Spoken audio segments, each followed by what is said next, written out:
Welcome to the Grow My Cleaning Company podcast with your host, Mike Campion. If you are passionate about the cleaning industry, you are in the right place. Love what you hear? Spread the word and tell the cleaning world this is the place to be.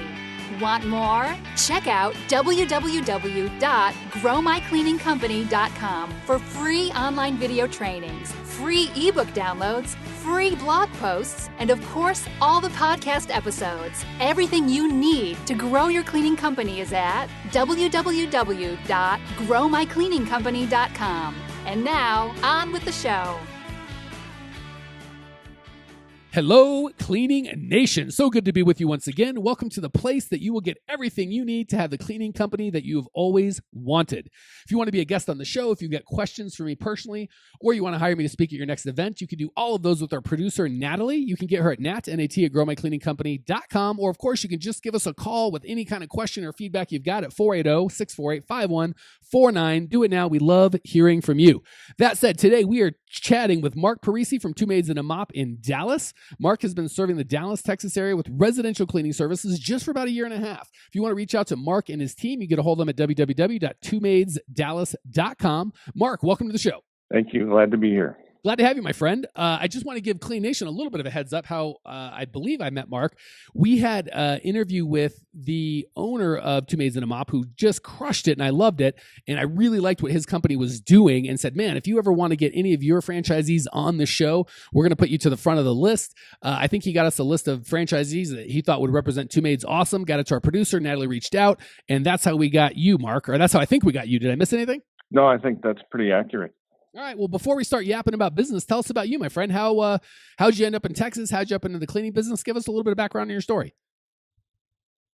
Yeah, I've been in Texas about 15 years. Got here through a job I had in corporate America, which I was in corporate America 33 years. And I don't know if they got tired of me or I got tired of them, but wanted to do something on my own and was pretty sure I wanted to get into the service industry, and had a friend in the cleaning business, has been in it a long time. He's done really well, but just through my due diligence, I just kind of came across Two Maids and a Mop, and everything I learned and heard, I liked, and I guess the rest is history, as they say. So. Fantastic. I love hearing corporate guys that kind of have a lot of experience getting into our business, because you guys tend to, especially when you go on a franchise, the caliber of Two Maids and a Mop, you guys tend to really add some credibility and some, just gravitas to the business. So I'm glad to have you part of our community, my friend. Great. Thanks. Cool. That said, I would love to give some value back. What can I help you with today? So, is this like in regards to the question that? Yep, you get one question, anything you like. Posed to you? Yes, sir. Okay. Yeah. So I've been doing this a year and a half, and I've been told by the franchisor that I'm doing very well. But I'm an impatient person. I don't know if that's a good thing or a bad thing. I think it can work both ways. I always want my twice the results in half the time, and so I struggle with that a little bit. And my question is kind of a little bit all-encompassing, but knowing that part about me, how do I get from where I may be at today to where I really want to be in the future? I know that's a pretty large, kind of encompassing question, but that was what I came up with. Well, good. You're going to make me work for my money today. I appreciate that. So that is a big question, and we will do the best we can with the kind of caveat. It's a huge question, and to really answer Mark specifically, we'd have to kind of go offline, ask a bunch of questions that would bore the audience. So we're going to really talk about some high-level concepts of what that looks like in general to make sure that hopefully Mark gets some value, and as well as Cleaning Nation. Fair? Okay, so let's talk. I don't want to get too much into your company, but just so I get a little bit of a baseline. You started 18 months ago. Where are you sitting employee-wise as of today? 8. Perfect. And again, I'm sure, with the feedback that you've gotten from Two Maids is excellent, but just from my kind of outside perspective, not as much in that world, just in the commercial cleaning world at large, that's a great start. Any customer that came to me or client or anyone who's helping that came to me with 8 employees after a year and a half, I would say that's B+ work, maybe A. That's really excellent. That said, you're going, hey, I want to get further faster, correct? Correct. Cool. Well, let me give some big, broad concepts. The first big mistake I make when people do that is they think the reason I'm not at $1 million, and again, I have no idea where you're at, don't need to know, but let's say you're at $250,000, you want to go to $500,000. They make the assumption, the mistake, and you having the corporate background may not have done this, but I want to make sure I go through it to save Cleaning Nation the headache.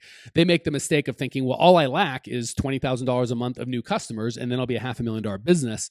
But as they start acquiring those, if they are able to start acquiring those customers, they realize that that's not really the choke point, or that's one of the choke points, but things like operations, systems, ability to handle the work is the bigger choke point. For you, you've got a great, not just you, but most franchise owners, if it's a good franchise, you've got a nice kind of help with that in terms of, I believe Two Maids probably gives you quite a bit of systems in terms of how to fulfill the operational side. Is that a fair assessment or no? Yeah, I would agree with that. Okay, so if you don't have a franchise, that's probably going to be your next step, is take the time and money to invest in yourself and your company and build that infrastructure around your organization. So it's not just adding customers and then because what happens is, again, say we're at the 250 mark and then we work real hard at marketing, we figure it out. And again, that's the nice thing about the Two Mops franchise. I think they give you a lot of support in that regard. But they figure that out and they get a bunch of customers. And then what happens is, oh my gosh, I can't handle these customers. So instead of keeping that fire running on the client acquisition side, they kind of shut that down, ignore it, run away, stop investing the time and money they were investing. They run over the operations and they start trying to put out that fire, and they get that kind of set up. But then they found, well, crap, now no customers are coming, and they go back, but that fire is now out and it takes a couple months to get it. And you can spend years kind of going back and forth. So first and foremost, I would encourage you to understand that it's not just lack of customers that keeps you from any income goal. It's usually lack of capacity with your organization. And second, to make sure that you've got those are the two main flywheels inside of your business from that 0 to $1 million part that need to be running at the same time, which is operations, the ability to fulfill and attract good prospects and turn them into good employees. And then the same thing on the customer side, that ability, keep those running the same thing so you don't go back and forth to either. That would be the first foundational thing. Any questions or thoughts on that before we move on? No, that's good. Thanks. Cool. Second would be systems and processes. So many people, and again, it's hopefully you're kind of further ahead of this, A, with your corporate background, and B, with the Two Maids and a Mop. So many people forget the systems, and as they get larger, they just work harder, right? There's more fires to put out, and instead of taking the time to step back and install a sprinkler system, they just get better at putting out fires, which is all well and good until you get to that point. And in commercial, it's usually $700,000-800,000. In residential, it's $300,000 or $400,000, because there's obviously more customers at the residential end, where they're like, well, I can stop sleeping, I can drop dead, or I can do something different because I physically can't. There's just not enough hours in the day to handle this. So that would be the second step, is to really stop putting out fires, start identifying those fires, what caused them, and create the systems and processes in place so any employee, or actually the system, can solve the problem, and any employee armed with those systems can take that on. Very similar to a McDonald's franchise, or I'm hoping a Two Maids and a Mop franchise, where they've got, here's how this works, and they run a $3 million operation with the highest paid guy maybe making $50,000 and everybody else kind of near minimum wage, because they've got tremendous systems. So that would be step 2. Any questions, thoughts, fears on that before we move forward, Mark? No, that's a good thought about identifying the fires. I like that. Yeah, so many people get better at putting them out as opposed to getting better at installing sprinkler systems. Last thing, and this is probably you're not going to run into until you get a little larger, not you, but Cleaning Nation. Again, and this is more employee based than it is revenue based, maybe that 20 to 30 people. The headache I run into there with any organization, cleaning or not, is now on top of the systems needing to run, and you've probably got some basic systems that'll carry you, is the culture. You've really got to have a community and core values and things that you believe in, and kind of an infrastructure and a backbone to prop everything up. So instead of hiring an employee and just going, well, he's done this and not done that, and trying to figure it out every time, you've got this unifying set of core values. And it's more along the lines of, do their core values match up with our core values? The good thing with the cleaning company is we're not neuroscientists. So I'll take every day of the week someone that matches my core values perfectly into my organization, or as a customer, quite frankly. And if they don't have the skill that I need, I'll train for that skill every day of the week, but I can't train that core value, right? For me, it's always been have fun, make money, be real, and help out. If they don't like that or agree with that, or that's just not in their DNA, I've found it impossible to train any of that. but just about any technical skill. And I've had welders and people that actually have certified skills. I'll take someone with zero skill, train them as long as they're strong in the core value suit. And I'll eliminate someone. I don't care how good you are of a cleaner or supervisor, any position we may have open. If it's not a core value match, they're out. The step that precedes that, of course, is having and understanding your core values and be very clear on them. So the reason I'm encouraging you with that, Mark, and with 8 employees, you're probably not dealing with it yet, is that discovery process of the core values for you personally that you implement in your business. That can take a year or two. So I really encourage people, especially if they've got the systems down and steps 1 and 2 handled, I'd start working on that now. So as by the time you get there, you've already got this culture, you've already got this vibe, you've already got this personality for your customers or for your company that attracts and repels the right customers and employees. And that way you don't kind of have to stop and go. You've already got that built. So that would be kind of my 3 points of, I know we went really quick, but it's a big topic. That would be the 3 points I'd cover. Questions, thoughts, comments before we move on? No, the culture part is key. I mean, that's one thing Two Maids tries to instill, or tries to at least let you know that it's very important to build a culture. And I talk about it in interviews when I interview people all the time, but there's a big, distance between hiring somebody that you think could fit in and whether they really are going to or not. So, yeah. Have you clarified your core values? And if so, are you willing to share them? No, I was making notes I always tell people that I want to hire people that like being here, that want to be here, that get what we're all about and understand that they're part of our growth, and that if they help us grow, it's good for everybody. But I think I need to do a lot more defining of the values themselves. And that's a note I was writing as you were talking. Perfect. And that clear definition will enable you to conduct interviews in such a way that you really do get people that fit. And the cool thing is, and cool/difficult, is the trick isn't just to put this on the front end on the interview side, but you've got to live them through and through, outward facing to customers and vendors in the world, as well as inward facing. The last thing that you want to do is, again, I'll use my core values just because I know them: have fun, make money, be real, help out. If we told everybody that came in, that's what we do and that's who we are here, and we had an interview perfectly set up to determine if that was their core value or not, and they get in and they find out, well, that's not really my core values. We don't really help out. It's just lip service, or we really don't care about making money both internally and for the customer, or we don't have fun. It's a boring place and it's uptight. That blows the whole thing up. So truly, truly, truly, step 1 is clearly understanding them and living them. The cool thing is when you do that, you'll find the people that show up to interview, especially if you write your ads in such a way that reflects the personality of your company, they're already pre-qualified, right? Because we write our ads dopey and fun and goofy, and there's some professional folks that are great people that would go, look at these idiots. I wouldn't apply for. They're being silly in an ad. This is a professional, fantastic. That's not to say that I'm bad or they're bad. We're just clearly not a good fit. So generally, that guy or gal is not going to show up and try and trick me into believing that he's into fun. He's just going to go pass, pass, and pass. The flip side is the people that do come, they're really excited. They're going, oh my gosh, I've been hurt before. I've fallen for this before. I hope it's just like it is in the ad, right? They're kind of waiting for you to let them down. And when they come in and the vibe of the company, everything that they see around is having fun, making money, helping out, and being real, or whatever your core values are, they're like, oh my gosh, this is actually it. And the synergy of that happening, of the bad people kind of not showing up and the good people not just showing up, but showing up like, oh my gosh, I'm really excited. This is true. That was a favorite thing I heard at my car dealership, whether it's a customer and employee. They're like, oh my gosh, you guys are just like the videos on the website. That's why I came in. I love the videos. And I was expecting that was just fancy marketing. But when I came in and found that was who you are, they lose their mind. So that kind of consistency of knowing your core values and communicating them in the hiring process and the advertising internally, externally, when you wake up, when you go to bed. And that's a beautiful thing about them being your core values. You don't have to be like, oh, I'm going to work, I got to put on my professional face or this face.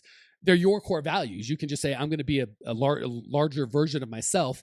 And the good news is you'll really attract the people that are attracted to that and repel the people that aren't.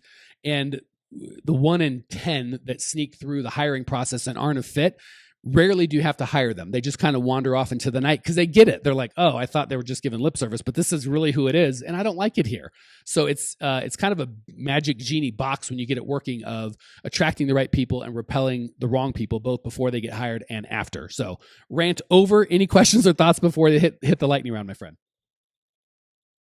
No, that was good. Thank you. All right. Sorry, I'm getting lightheaded. I got to shut up and let you talk, my friend. All right. 3 quick questions. We're going to give you the opportunity to share your experience, not just from corporate America, but also in the cleaning business. Question number 1, what's the best piece of advice you've ever received, personally or professionally?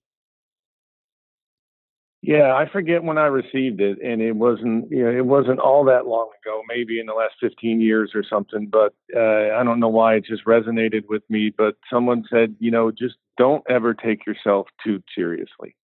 And that can apply to business, to your life, family, whatever. And I think about that a lot, and I've tried to live it as much as I can, but I think that was a good piece of advice for me. Love that one. I wish I would have learned that as a younger man. Couldn't agree more, Mark. Second question, what's the biggest mistake? Yeah. I know you've only been in 18 months, but that means you've only made hundreds of mistakes instead of thousands. What's the biggest one that you've made that you can kind of share with us so we can learn from your steps and hopefully avoid it? I guess it would involve around hiring, just hiring for the wrong reasons. I mean, when you're first starting, you're kind of looking for somebody with a pulse that say they want a job and you hire them, right? Like in the first months. But as I go further, I just try to avoid making hiring decisions that I regret. And sometimes because you really need people, you're making a mistake and you do it anyway. And I'm trying to just completely get away from that no matter what, I can't make compromises. If there's red flags, then I run for the hills kind of thing. So it's got to be I got to stop doing that. It's got to be your corporate experience and your Two Maids experience, but that is not an 18-month insight. That's guys that have been in 5-10 years that have been beaten to snot that finally kind of pick up on that. I could not agree more. That warm body syndrome of this guy is going to say yes and I need somebody will absolutely eat your lunch. And that ties in what we talked about with systems, right? When you've got a system that attracts more qualified employees than you can handle, that eliminates that problem. But that is right. Such good feedback, my friend. Last question. What's one idea that Cleaning Nation can put into practice today, right away, personally, professionally, or both, but immediately implementable that will improve their lives or their business? Don't underestimate the value or the power of your employees to be the face of your company and to help the growth of your company. I mean, I tell people when I interview that if you come to work here, you are not my labor or our maid, one of our maids. You are a part of our team. You are a part of our company. You are the face of my company. You go out there, and that's what the customers see. If they're home when you're cleaning or whatever, they are not just labor, right? These are important, integral parts of your company, and don't ever underestimate the ability for them to help you and further your growth or your culture or whatever. Very important. Got to tell you, Mark, from my one honest broadcaster's opinion, you were 3 for 3 in the lightning round. Thank you so much for joining us. Thank you for sharing your passion, your desire to grow. I appreciate you. I know the Cleaning Nation appreciates you. If you want to check out Mark's show notes page and discover everything you need to grow your cleaning company, all at growmycleaningcompany.com. Leave your questions, your comments, your rude remarks. I will see you there. Congratulations! You are now 16% smarter. Still can't get enough cleaning goodness? Go to www.growmycleaningcompany.com for more of the good stuff. Ever want to be rich and famous? Owners of cleaning companies as well as industry experts can apply to be featured on the show by emailing our producer Natalie at support@growmycleaningcompany.com. Until then, don't miss out on all the latest cleaning industry lovin' at www.growmycleaningcompany.com. Check it out now.